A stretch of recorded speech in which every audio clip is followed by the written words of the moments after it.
അതായത് ഈ മൊസാദിന് ഒരു നോട്ടമുണ്ടായിരുന്നു. എങ്ങനെയും ഇവര് നമ്മുടെ കൺട്രോളിൽ കിട്ടുകയാണെങ്കിൽ നമുക്ക് കൂടുതൽ കാര്യം ചോർത്തിയെടുക്കാം എന്നുള്ള ഒരു ഉദ്ദേശം ഇവർക്ക് ഉണ്ടായിരുന്നു. അങ്ങനെ ഹേബ സലീമിനെ കുറിച്ചുള്ള ഫുൾ കാര്യങ്ങളും ഈ മൊസാദിന് അറിയാമായിരുന്നു.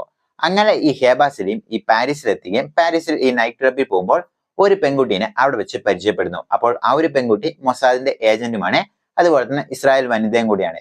അപ്പോൾ അവിടെ വെച്ച് അതായത് ഈ പെൺകുട്ടിയുമായിട്ട് ഫ്രണ്ട്ഷിപ്പ് ആവുകയാണ് ഹേബ സലീം എന്ന് പറയുന്ന ഇവര്. അപ്പോൾ ഈ ഹേബ സലീം എവിടുന്നാന്ന് ചോദിക്കുമ്പോൾ ഞാൻ ഇസ്രായേലിൽ നിന്നാണ്.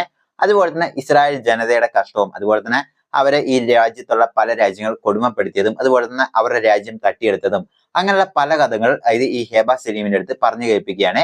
അതായത് ഇസ്രായേലിലുള്ള ജനത എത്രമാത്രം കഷ്ടത്തിലാണ് ജീവിക്കുന്നത് എന്നും അതായത് ചുറ്റുമുള്ള രാജ്യങ്ങളെല്ലാം തന്നെ അവരെ അറ്റാക്ക് ചെയ്തുകൊണ്ടിരിക്കുകയാണ്. കാരണം അവരൊരു വേറൊരു മതത്തിലായതുകൊണ്ടാണെന്നൊക്കെ പറഞ്ഞുകൊണ്ട് ഇവരെ പറഞ്ഞു കേൾപ്പിക്കുകയാണ്. അപ്പോൾ ജൂതന്മാരുടെയും അതുപോലെ തന്നെ ഈ പെൺകുട്ടിയുടെയും ഈ ഒരു സാഡ് ലൈഫ് കണ്ടിട്ട് ഹേബ സലീമിനെ അതിൽ നിന്ന് എന്തുകൊണ്ടാണ് ഇങ്ങനെ ഒരു